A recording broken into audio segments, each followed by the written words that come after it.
Diana Goodman. Please give Diana a big hand.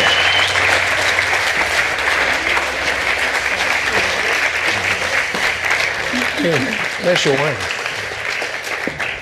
Okay. Let me just get some.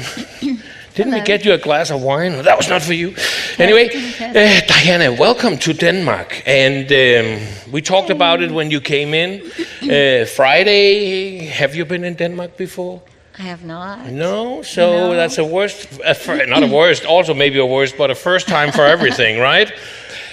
And I have to ask you, because, not for any specific reasons, but what do you think about our little house over there, outside the tent?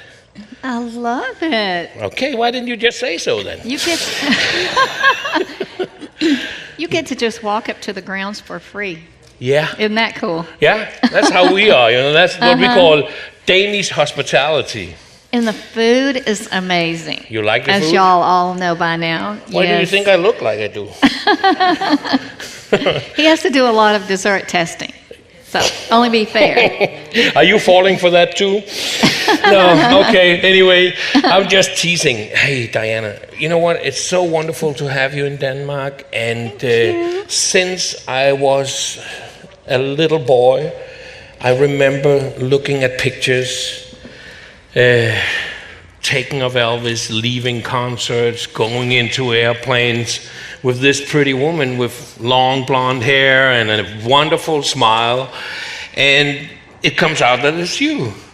How did all that happen? But no, let me go back a little bit. Tell us a little bit about your background before you met Elvis. Okay, like when I was born? Well, if you can, yeah. We can start there. I was actually born in a small town in South Georgia, United States. And when my mom felt the labor pains, the doctor was occupied and could not come. So my grandmother had to deliver me in her home. So I had never been in a hospital until I was about 18 and had my tonsils out. So and my grandmother, who delivered me, was actually delivered by her own mom, because she went into labor and couldn't find anybody to come. They didn't have telephones and all that. So I came from a long line of strong women, and women who loved the home and loved family. And that's one of the things that I love and identify with about Elvis. He loved family and friends. And then I moved to a little town called Forest Park, Georgia, which is near the airport. If you've ever flown into Atlanta, you are about 3 miles from where my mom lives and my siblings. And I went to high school there, and then went to college at Georgia State University, and then decided after a few years that if I was going to be in television, which was my desire, that I was going to have to move to California or New York. And so that's what I did. But in between there, I happened to meet someone named Elvis Presley, who kind of changed the course of my life temporarily, even after he passed away. What he left, the pieces of him that he left still impacts me now, even today. So it's kind of a little nutshell about the early beginnings. Mm-hmm. What? So, I don't know if you've been in the gift shop, but one of the things in there is this book that my friend and I wrote together, and it was released in June of 2018. So after the Elvis years and my show business years, I got married, had 3 sons, and just was living an obscure life of a wife and a mom. And about 10 or 12 years ago, my husband said to me, "You should write your story about knowing Elvis, because when people found out, they would want you to tell them. And you don't want to tell them in 5 minutes. There's too many cool little details. So it would take me an hour, And so I started to write my little stories down, things that I remembered about him. And then we decided to look for a publisher, and finally was able to find someone who thought this was a good story. And it's been out a year. I want to read a page, and hopefully it will inspire you to want to take the book home and learn a little more about Elvis and me. And it starts in 1975 and goes to about 1984. So 10 years, kind of in the middle. It was the middle of my life when I was 50. Now it's kind of like the first third of my life, because now I'm only like 45. Of course. Just kidding, just kidding. So I'm going to read you a page. If you already have it, you can follow along. And then after that, we'll talk some more about Elvis. How's that? I'm the only person that I know who could start out going to the mall and wind up in Elvis Presley's living room. I had never paid too much attention to Elvis. I didn't really even know he lived in Memphis. And I sure had no thought of spending my afternoon with a bunch of tourists standing out at the gate. But the cab driver insisted that I could not leave Memphis without seeing Graceland. So there I stood in the broiling heat of July, my new denim skirt sticking to my thighs. 10 minutes was about as much as I wanted to stand out in that heat. So I had decided to turn around and get back into the cab when a little man inside the gate motioned me to come over to the booth.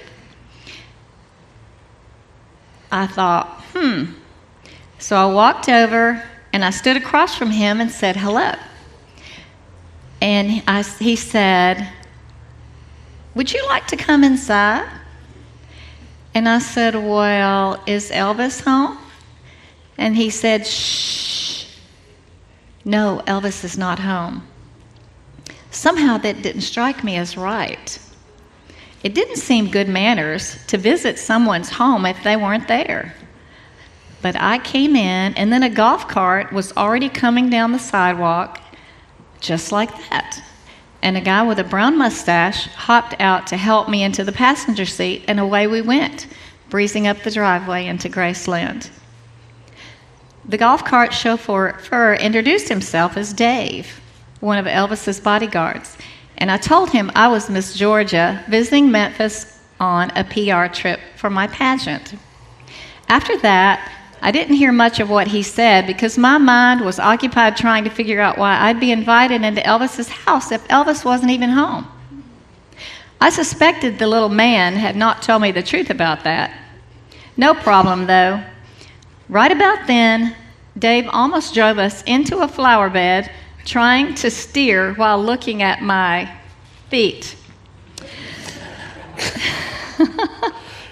He'd tell me anything I wanted to know. And the rest of that story is in the gift shop. Or it's over there with Sabine. Hey, but you're not getting away with that like that, I tell you. There's more to it, I kind of guess, right? There's more to it. There was something more to it than just being invited and seeing a golf cart and stuff like that. Tell us about it. Well, a couple of months before that, as part of the Miss Georgia, I got to be in the Miss USA pageant in Niagara Falls, New York. And on the first night, all the girls come out and they ask you a question, just kind of like get to know you. But my mind was on whatever I say needs to be something that will stick in the judge's mind so they won't forget me. I'm one of 50 girls. And so the MC, who was Bob Barker, host of The Price is Right at that time, I think, he said, "If you could meet anybody in the world that you want to, who would that be?" And I thought, oh my gosh, what can I say that's going to be outstanding? You're not going to say your next door neighbor because they're not going to remember that. I said, Elvis Presley. And there I could hear, ooh, from the audience, good response. I thought, okay, I got that one good. So all that went on. The pageant was over. I went home. And then I had to travel for the pageant throughout the state doing appearances and commercials and things like that. So I was sent to Memphis, Tennessee to do a little ad for Coppertone suntan oil. And you know we're big about suntan oil in the States, especially if you live in Georgia near the coast and Florida. So I did that on one day, and the next day I called a cab to take me shopping, because what do you do in your leisure time? You go shopping. So this cab, he picked me up and he said, you know, on the way to the mall, have you ever been here before? Do you know that Elvis lives in Memphis? And then he said, do you want to see Graceland? We're going to pass right by there. I said, I guess. So he pulled over and said, you want to hop out and look in the gate? And I said, I guess, but what can you see from the gate, you know? So when I was standing there, this man beckoned me over. There was a lot of other people. There's always people at the gate, I found out later. So I walked over to the man, and he told me his name was Elvis Presley, and wanted to know if I wanted to come in. Mm-hmm. Sorry. And I said, that's when I said, well, is Elvis home? No. But be very quick. I'm going to open the gate just enough for you to slide through, and I got to slam it back. So I did. Got in there. The golf cart came, took me to the house. And all the while I'm asking, how come I'm up in Elvis's house and he's not here? I mean, that seems kind of strange, because it was not a museum at that time. And as we went along, saw the jungle room, the music room, all the rooms, the kitchen, met the cooks, and there's people everywhere, just in and out, bodyguards, local people who want to say hello to Elvis. He's friends with sheriff, police that are friends. So we get to the staircase, and I said, so are we going up there? Because there was this little rope thing across it. And he said, no, that's Elvis's private quarters, and he's taking a nap. And I went, oh, wow, he's here, and I am right here. He's right up there. How am I going to get up there to see him? And, of course, I didn't dare make a wrong move, because, you know, bodyguards would have slammed you down or something, I don't know. But also I didn't want to be rude. I was trying to be this polite Southern belle that I was, my mind wandering. So anyway, they took me to the jungle room and said, you want to hang out and talk and visit? And this little girl was in there riding her tricycle around, and that was Lisa Marie. I was introduced to her. And I thought, oh, no other child can ride a tricycle in the house, bumping into massive amounts of expensive things, except the child of Elvis Presley in his home. She was adorable little girl, about like my granddaughters now, 7 or 8 years old, long hair, and totally reminds me of my little 8-year-old granddaughter. And seemed like a happy child, and just had the run of the house. So we sat and chatted with everybody, and Elvis never came down. I guess he just was sleeping all afternoon, or either that was their excuse, you know, to make me stop asking questions. So finally, the afternoon wore on, and one of the bodyguards asked if I wanted them to take me back to my hotel, and I said yes, I guess so. Shopping's out of the question. The cab was long gone. And so I got in one of the Lincolns that was at the house. I think it was a navy blue one. And on the way back to my hotel, he said, Elvis wants to know if you want to go to the movies tonight. And I said, well, I haven't even seen him, met him. How would he know to invite me anywhere? And he said, well, he just told me to ask you if you want to go to the movies. And I said, well, yeah, but okay. You know, this long-distance relationship that we didn't have yet. So at 11 o'clock that night, they picked me up, and all I had to wear that I hadn't already worn was this white with red polka dot sundress, like a little Daisy May, if y'all know who Daisy May is, or a hee-haw. It's kind of, you know, one of those type of things. Not really movie appropriate, but all I had left that I thought was kind of cute. And I have these white, big, tall shoes on. And so they picked me up about 11, and we went back to Graceland and pulled up into the driveway, and everybody sat in the car, and suddenly this door just flew open on the front, and Elvis doesn't just walk in a room, he enters. He presents himself to a room. That's just him. You know, we can walk in and out of that tent, but he enters. the outside. I mean, he just is all-encompassing. His presence is so huge. But he just stepped out on the porch and stood there, legs spread apart with his arms down, and he looked from one side to the other, kind of checking out the front yard. And then he looked straight at me in the car, and I will never forget, he walked right to my window, and I'm in a panic, trying to grab my mirror, my purse, checking myself. I mean, he's going to be here in like 2 seconds. He walked to the window, and he said hello and shook my hand and had on his glasses and a light blue suit with navy inserts and the bell-bottom and a white shirt underneath, an open collar and a high collar jacket. And, you know, not what you would wear to a movie. We kind of, you know, go real casual, but he didn't really do anything casual. I don't know, maybe he dressed up for me. I'd like to think that. But he looked amazing. I mean, can you just imagine? I had never seen him in person. I saw Blue Hawaii. I'd never been to a concert. And in my time frame, we were Beatles, Rolling Stones, all that was going on when I was in high school. And I was 24 by now. And so I was listening to a lot of rhythm and blues. And, you know, I knew Elvis. My aunts and uncles loved Elvis. And they brought me albums, you know, the big 33s, the vinyls. And they would take me to movies. And, of course, I was in awe of him. But it was different. I didn't like follow after everything Elvis. So it was just the time, the era. So to be within inches of him and I'll shake his hand and just like gaze at this man was, I thought I was gonna like have a heart attack. And then he instead of getting in the car with me, he walks around the car and there's another car and he gets in the driver's seat.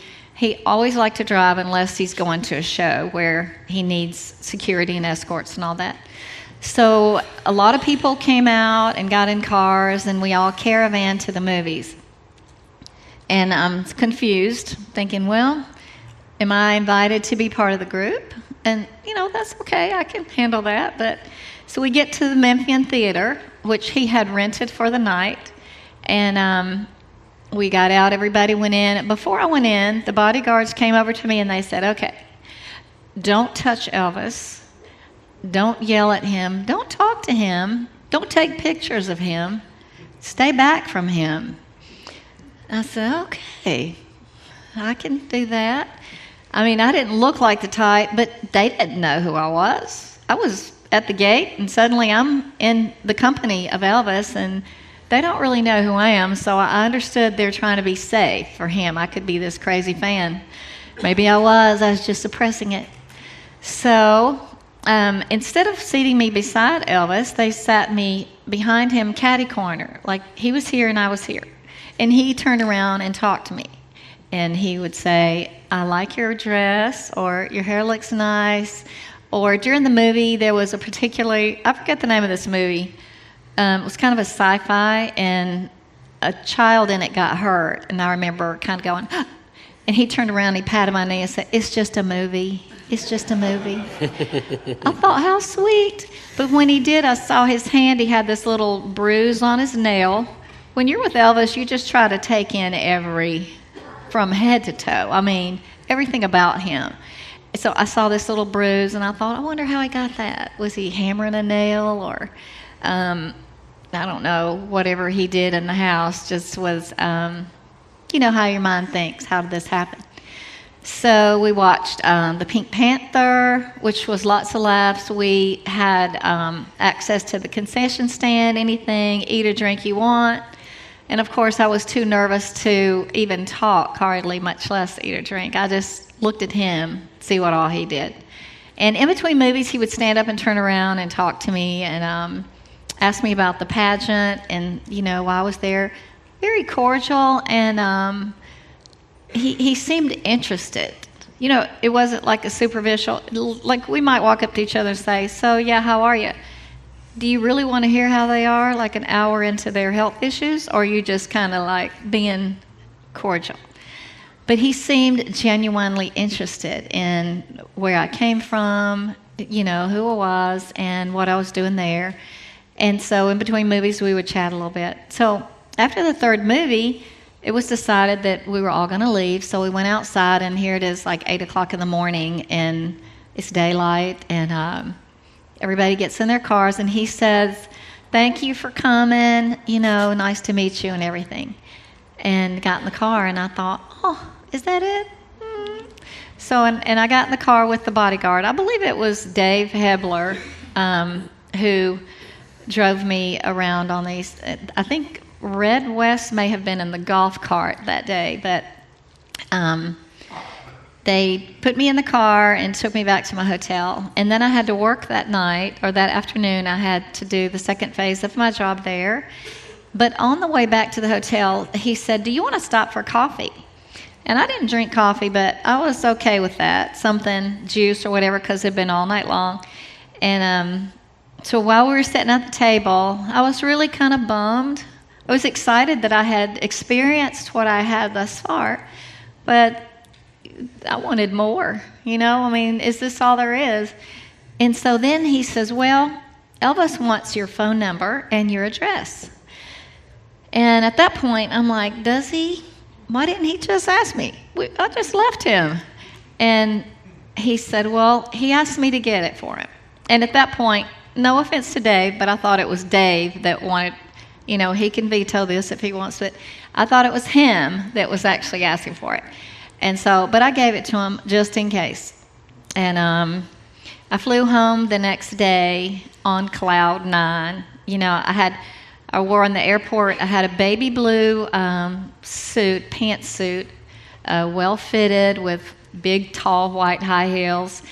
And I remember just floating through the airport, and I knew people were looking at me going, "Boy, she looks like she's been with Elvis. Just look at that glow."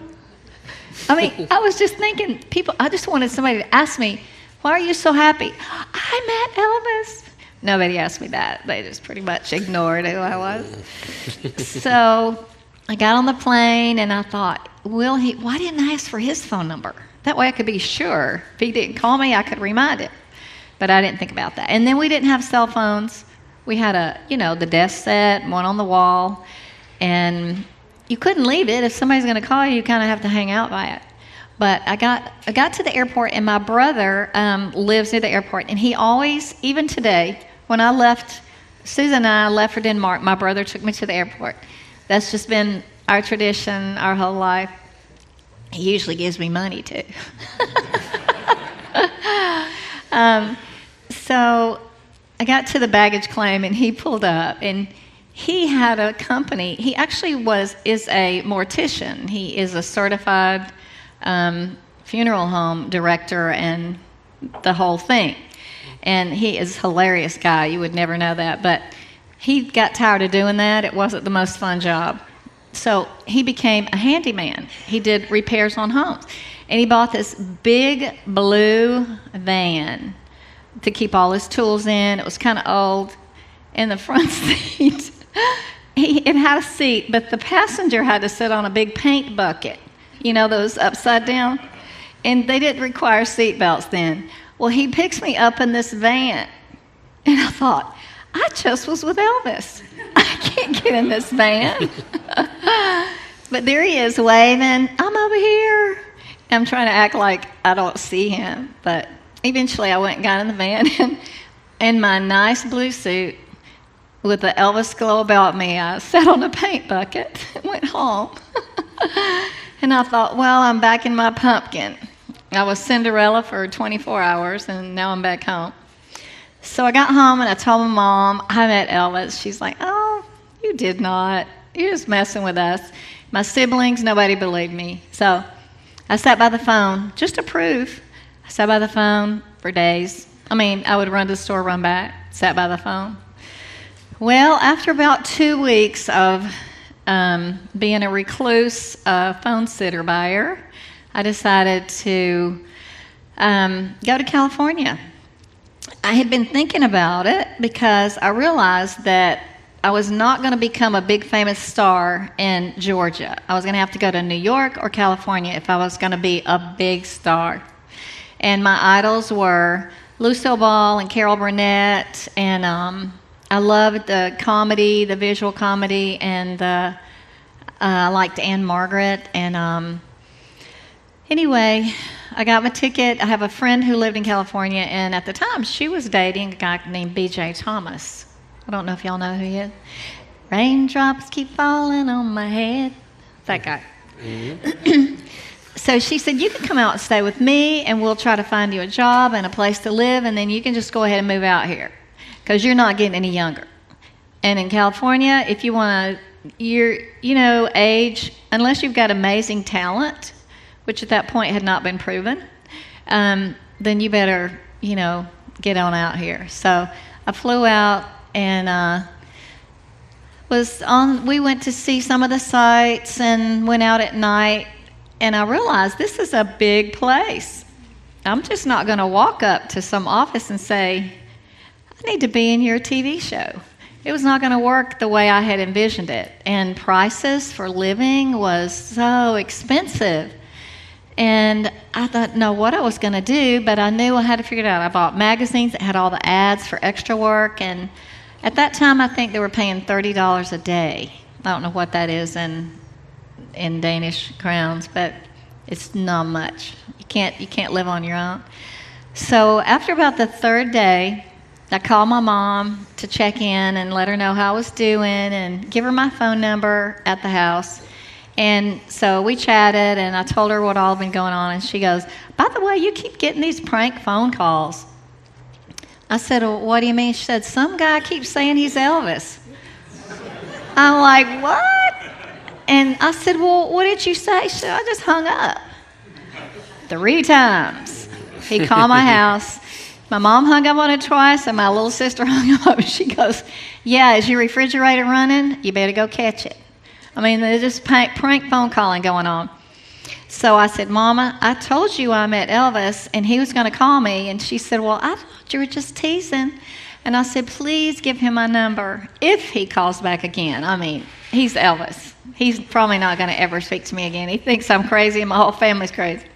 So anyway, about 5, I went to the pool, and, we slather in oil and iodine back in that day. And I was laying by the pool, and the housekeeper came out, and she didn't speak any English, but she handed me the phone. There was a phone outside at the pool.